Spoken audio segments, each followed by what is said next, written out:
Welcome to Modern Art Blitz. I'm your host, Mat Gleason. I'm joined in the sketcher seat here by curatorial assistant Eliza. It's our friendiversary, if you hadn't heard. 1 year ago today, we became Facebook friends. And I've had 63 likes by her since then. What? Was it more than that? No, it was like 432 between the both of us. Well, you liking me and me liking you? Okay. 432. Yeah. They don't tell you how many of those were hearts, though. Oh my God. Like none of them. Goose egg. Okay, so my guest at the moment is a fabulous performance artist. She's really been burning through the Los Angeles art scene. Kayla Tange. Did I pronounce it right? Yes. Hey! There she is. Hey, how's it going? Welcome to Modern Art Blitz. How's it going? Yeah. How's performing these days? It's been really good. Yeah. Busy. Yeah. So you got started as a performance artist. Did you ever go to like art school and do drawing and any of that stuff?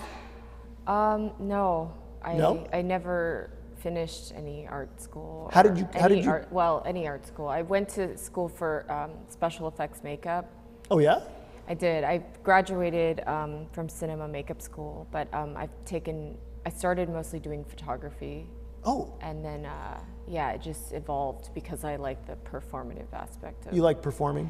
Yeah, you like being in front of the camera, admit it. Admit it, you're a ham. Well, it depends. If it's in a controlled environment, yes. But normally out in the world, I feel a little bit shy. Okay, so what are we looking at here? Because it has a... This is from Art Basel, Miami in this last December, 2016. Where was it at a collateral event? It was at Gab Studios. Oh, okay. In Wynwood, and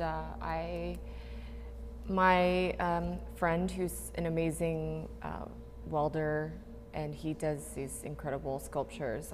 He welded me this box frame. Okay. And then the plexi was cut there in Miami, because so I actually took the frame. It breaks down. I took it on the plane with me. It was Homeland Security loves very you. Expensive. Wow. Yeah. So that was a cool experience. I got to perform on the street in front of Gab Studio, and Is it different performing on the street under the, obviously with the context of art? Is it radically different than being in the gallery? Well, the cops came. Oh. So did they shut you down? They said we could finish, and then we had to get out of the street. So wow. Yeah. When you say street, you mean sidewalk, right? Not you. Well, I was like halfway on the sidewalk and in the street. Oh, but well, and because it was like a 360, people were in the street that were participating. Oh, so the cops it was a public service, public safety issue. Exactly. Ooh, so okay. But that was kind of cool. To have the You cops know, there when while I'm screaming on the microphone, people's confessions back to them. So that's kind of a surreal so the experience. performance involved people confessing their, I want to say their sins. I mean, you've got kind of the garb of a nun, right? I have the garb of a nun, and then before I actually get on the microphone, I am taking the confessions, and I have a mask on, and then as I'm revealing the confessions back to the crowd, I'm basically taking off my clothing as well and removing my mask, and just so we can be on a similar plane of vulnerability. Were you raised Catholic? I was not. I was raised Buddhist. You were raised Buddhist. Actually, so how did you come to the Catholic confessional, the sacrament of confession? Well, my background in performing is exotic dancing, and I always find it interesting. I try to portray this image of, I guess, I don't know, I just try to portray this innocence. And you think the nun is like this innocent image? I do try to portray the combination of the innocence and the exposure. Yeah. Because and people write their confessions. People and write their you've compiled many confessions. I've compiled many confessions. What's the weirdest one?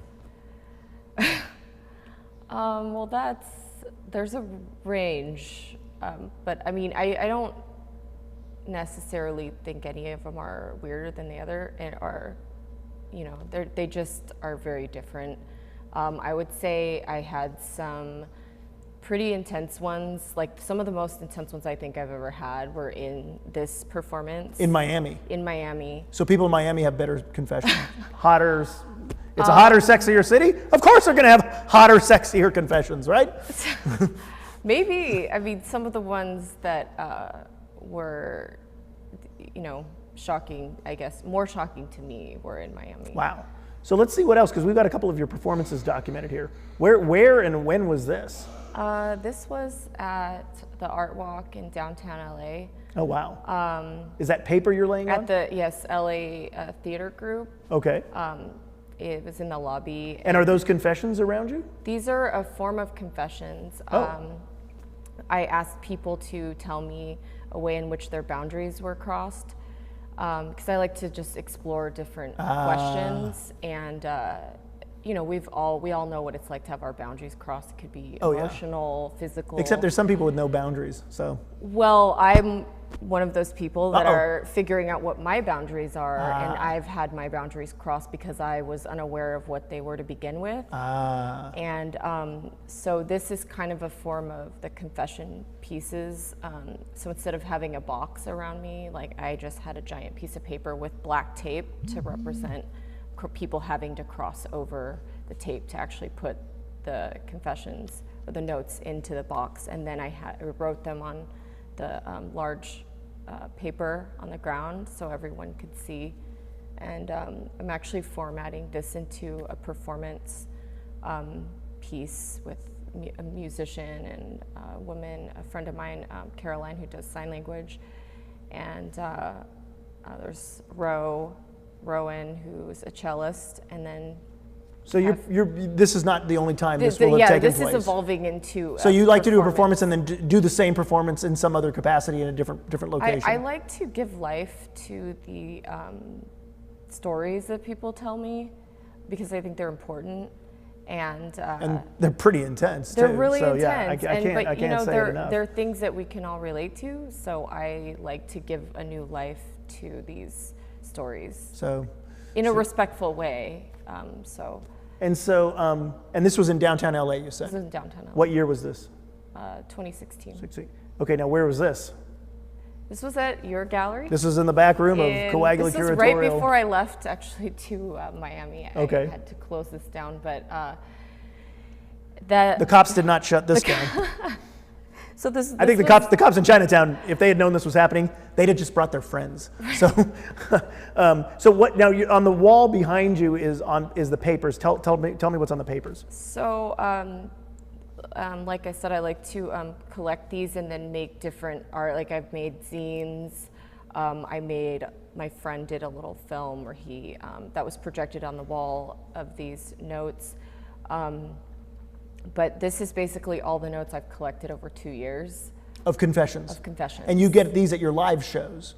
Yes. So these are from live shows from anywhere at bars. I've done this at Jumbo's. Jumbo's Clown Room. For our burlesque show that we do every week. I've done, you know, basically I've been an add-on performer at like music video things, and I mean just everything. So I collected these from all different types of performances and at galleries. And so I just think the range, and I still have them. Like I keep all of these, and so there's an archive. I mean, you can make art out of them in some capacity, including performances. And then I actually voice recorded them. My friend Brent at Unbridled Sound recorded me reading. You read a bunch of them. I did. I had 182 confessions that I chose. I don't think I heard them all. I was in the back room at my gallery going in, and then it was just playing like it was on a loop. You're like going in the back room to like grab something, and you would hear like this intense confession, like my mother was dying, but I went and got a burrito. You know, like crazy, really like whoa. And it's your voice saying it. So. And then I also did 1/5 of those were mine. Oh, wow. So, but we don't know which ones. You don't know which ones, but yeah, I added my own in there. But yeah, that whole wall is special to me because it's a collage of basically everything that everyone's intense told me. Existences. It really intense. Yeah. Yeah. So let's go, because you've had a number of performances since then. And where was this? This was at Rabbitat on Beverly. This was one of your first big performances, This is right? the first Yeah. like art show I ever did. Wow. And so now was your hair was different then, or is that a wig? So. That's my hair. Wow, really? Yes. You went and got a perm? No. What people will do for My friend art. Gregory is a hairstylist. Really? And that took him probably Jeez. like 2 hours to do. Wow. And the Yeah. Devo glasses, man, those are. Oh, that's a blindfold. Oh yeah. Oh, okay. And what was happening I feel there? like people are more receptive to participating if I'm not looking If there's at them. a factor of anonymity. Exactly. Oh, okay. Yeah. Okay. And what was the title of this piece? This is Confession Box. Confession Box, and this is the first time. So this is now. Had you ever dressed as a nun in your burlesque show before this, or was that did this inspire that part of your performance? This came first, but I mean there's a lot of crossover from the different burlesque characters and performance. Do you differentiate? Like you don't. I have a different name. My burlesque name is Coco Ono. You're Coco Ono Yeah, when you're doing burlesque. when I'm you're, doing you're burlesque. Kayla Tange when you're doing When I'm performance doing artist. performance art, I mean they cross over because it's both me. Wow. But So do we have another slide here? Is that because I know you've done so many performances? Oh yeah. Oh, how could we not? There you are in all your glory. Where is this? this is at a studio in downtown LA. This is Nasty Gal did an interview on me.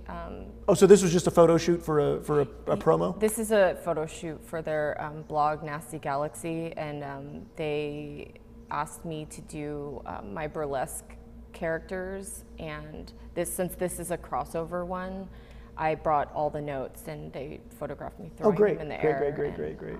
And did they did any of the makeup people give you the makeup and hairs people give you their confessions? They didn't. No. Oh yeah. Well, while we've been talking, you know what's been happening. You've been getting sketched. I've been getting sketched. So I want to see from the sketcher's seat how my curatorial assistant Eliza has been able to sketch Kayla Tange. Oh wow! I think you'll like it. Oh, nice. There we go. That's awesome. Let's tilt it. That's from the sketcher's seat. Kayla, there you go. There we go. So thank you for being a guest on Modern Art Blitz. Thank you. Kayla Tange. We'll be back right after this. Yeah, watch. Okay, everybody come up. Oh, grab the guy.